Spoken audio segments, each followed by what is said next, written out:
सुरेखा पढ़ती लिखती हैं, बचत बाजार की खबर रखती हैं, शेयर बाजार में पैसा लगाती हैं और बुआ है पुराने जमाने की, उनका भरोसा गोल्ड पर बरकरार है। जब से सुरेखा ने 70,000 का स्मार्टफोन खरीदा है, बुआ को भतीजी पर बड़ा गुस्सा आ रहा है। भड़ास निकालने का मौका भतीजी ने अखबार की खबर बताकर दे दिया। अरे बुआ, देखो तो सोना कहाँ पहुँच गया, 53,000 रुपए। तुझे क्या, तू तो और लगा ले बाजार में पैसा और खरीद ले महंगे मोबाइल। बुआ, बात सोने की चल रही है और तुम शेयर बाजार के पीछे पड़ी हो, और मेरा फोन कहाँ से आ गया बीच में? अरे देख, उधर तू तो सारा पैसा ही लुटा बैठी है और इधर सोना देख चमक रहा है, 53,000 पहुँच गया है। अब ले ले जेवर। अरे बुआ, ये तो रूस यूक्रेन लड़ गए, नहीं तो बाजार तो ऊपर ही जा रहा था। हाँ, तो ऐसे ही दिनों के लिए तो सोने में पैसा लगाया जाता है बिटिया।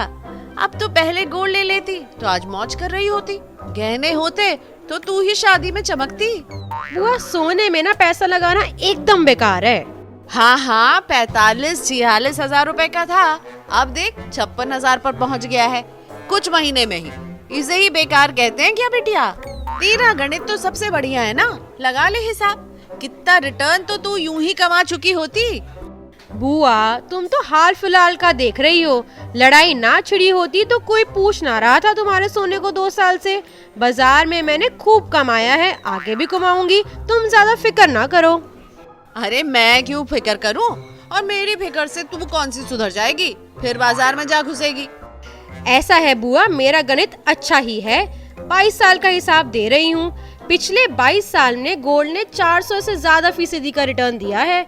अब बाजार का बता देती हूँ, इसी अवधि में सेंसेक्स ने 900% से ज्यादा रिटर्न दिया है। बुआ, अब बता दो तुम। बिटिया, तुम ठहरी नई पीढ़ी की, लेकिन मुझे इतना बता दे, आज तुम्हारे पास सोना होता तो रिटर्न भी मिलता और ब्याह शादी में इज्जत भी बढ़ती। अब खरीदने जाओगी तो कितना घाटा होगा, समझ रही है कुछ? बुआ, घर में पड़ा सोना किस काम का? तुम्हारा ज्वेलर कितने कैरेट का सोना दे रहा है ये भी नहीं पता होता।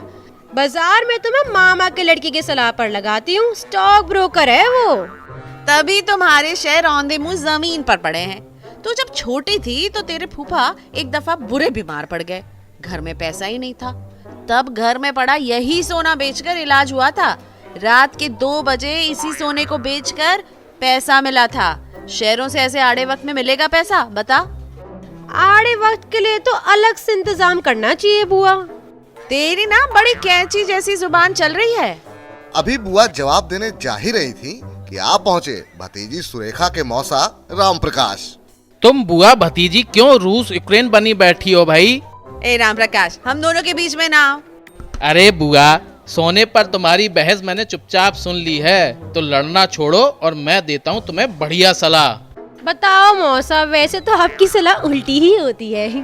देखो, जैसे सारे अंडे एक टोकरी में नहीं रखे जाते, ऐसे ही सारा पैसा एक जगह नहीं लगाते बेटा।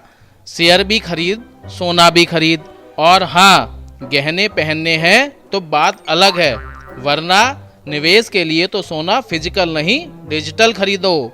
इसमें मिलावट और ज्वेलर की धांधली का भी डर नहीं रहता, रिटर्न भी मिलेगा, समझी? अरे बिटिया, पहली बार राम प्रकाश की बात में दम लग रहा है। तो बुआ लाओ 2 पैसा, अगले महीने शादी है मामा के यहाँ, अभी खरीद लाते हैं गहने। सुरेखा है तो बड़ी चतुर, हमारा ज्ञान हम ही को चिपका रही है। चलो चलो भाई, बहुत काम है मुझे, अब बस करो ये।